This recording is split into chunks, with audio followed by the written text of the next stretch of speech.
بسم اللہ الرحمن الرحیم۔ میرا عزیزو السلام علیکم۔ ہمارے محلے میں ایک کرایہ دار جو چترال کا تھا، 50 سے اوپر اس کی عمر تھی، انتہائی غریب تھا، محنت مزدوری کر کے چترال سے آیا تھا، وہ یہاں رہتا تھا۔ تو اس کے ہاں 8ویں بچی کی پیدائش ہوئی، ساری بچیاں تھیں، بہت زیادہ غریب تھا۔ جو بھی محلے میں تھے تھوڑا بہت اس کے ساتھ مدد کرتے، ہم بھی کرتے۔ تو ہم میاں بیوی نے سوچا کہ کیوں نہ ان کی کوئی زیادہ مدد کی جائے، اور جو ابھی بچی پیدا ہوئی ہے یہ اس سے لے لیتے، گود لیتے ہیں، اور کیونکہ بہت غریب ہے، اور اس کے دودھ اور آگے پیچھے بچی کی یہ تو بہت مشکل کام ہے۔ تو ہم نے میاں بیوی نے مشورہ کیا، اگرچہ ہمارے پوتے دورتے الحمدللہ سارے بڑے بھی تھے، کوئی ضرورت ہمیں کسی چیز کی بھی نہیں تھی، اور 8-10 دن کی بچی کسی کا کیا مدد کرتی۔ بہرحال اللہ کی رضا کے لیے ہم نے میاں بیوی نے سوچا، اللہ ہمیں جو ہمارا نیت تھا اس کا ہم اللہ سے امید رکھتے ہیں کہ وہ اجر دیں گے۔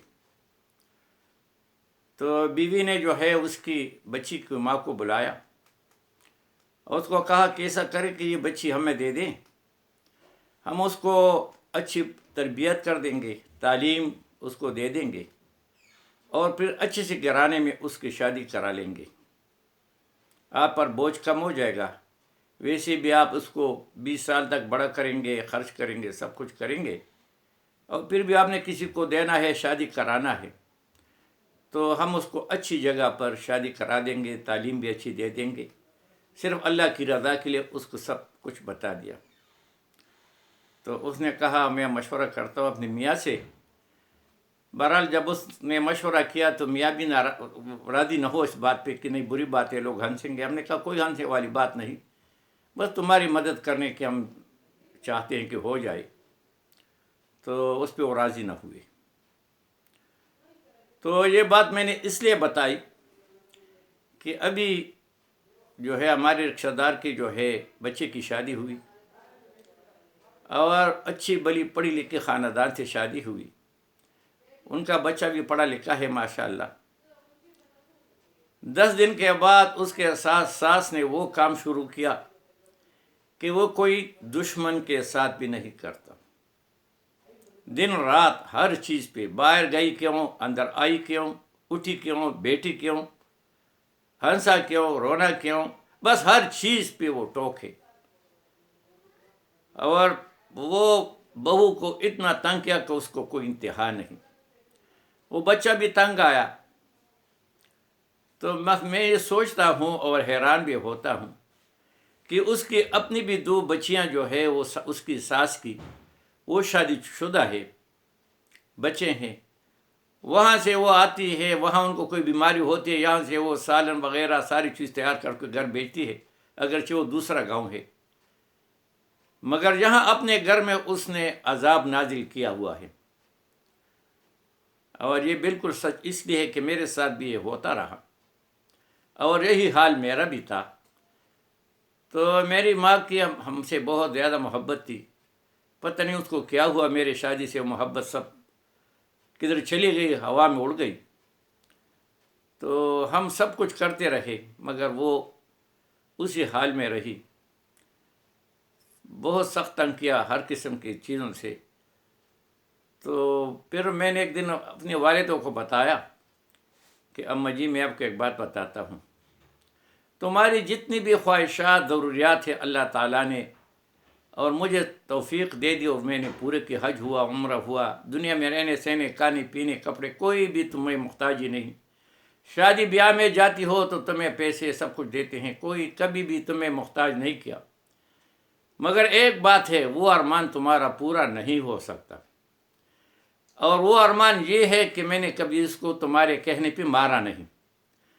تو میں حق اور ناحق کو سمجھتا ہوں، میں کیوں اس کو ماروں؟ کبھی اس نے مجھے جواب نہیں دیا، اور میں نے ایک دفعہ اس کو کہا کہ میری والدہ کے سامنے بات نہیں کرنا، جو مرضی کہے، تو اس نے کبھی تمہیں بات بھی نہیں کی، تم جو کہتی جاتی ہو۔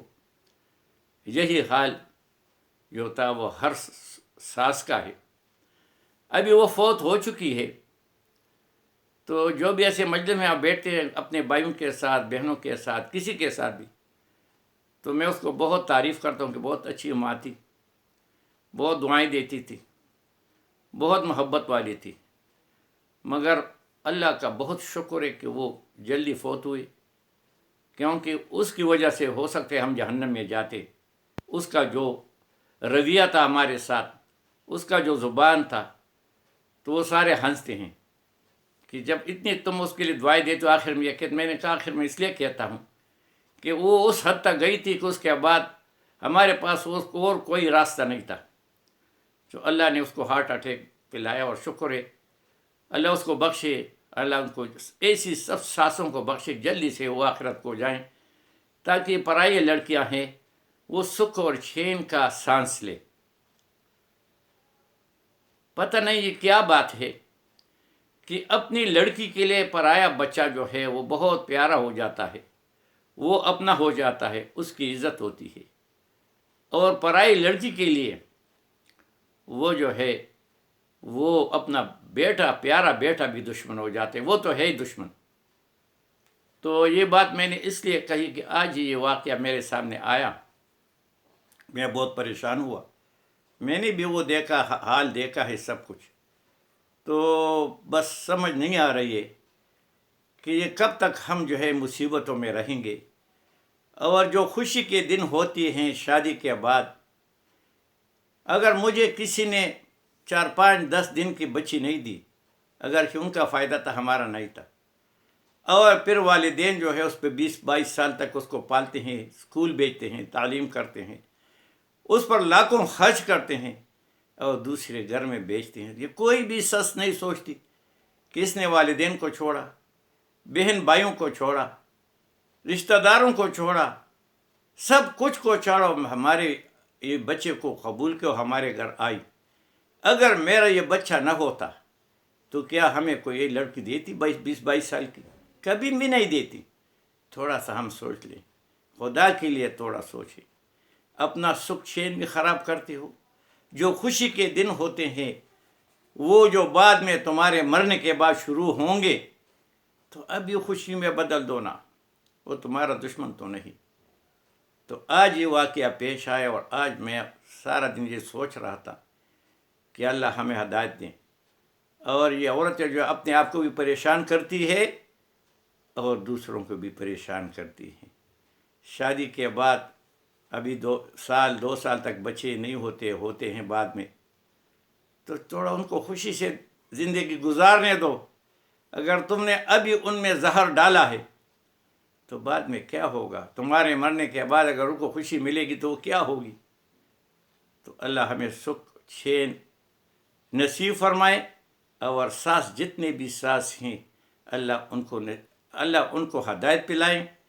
اور اگر وہ کسی کو تنگ کرتے ہیں، اللہ ان کو جلدی اپنے پاس بلائیں، تاکہ مزید اولاد کے لیے عذاب کا سبب نہ بنے.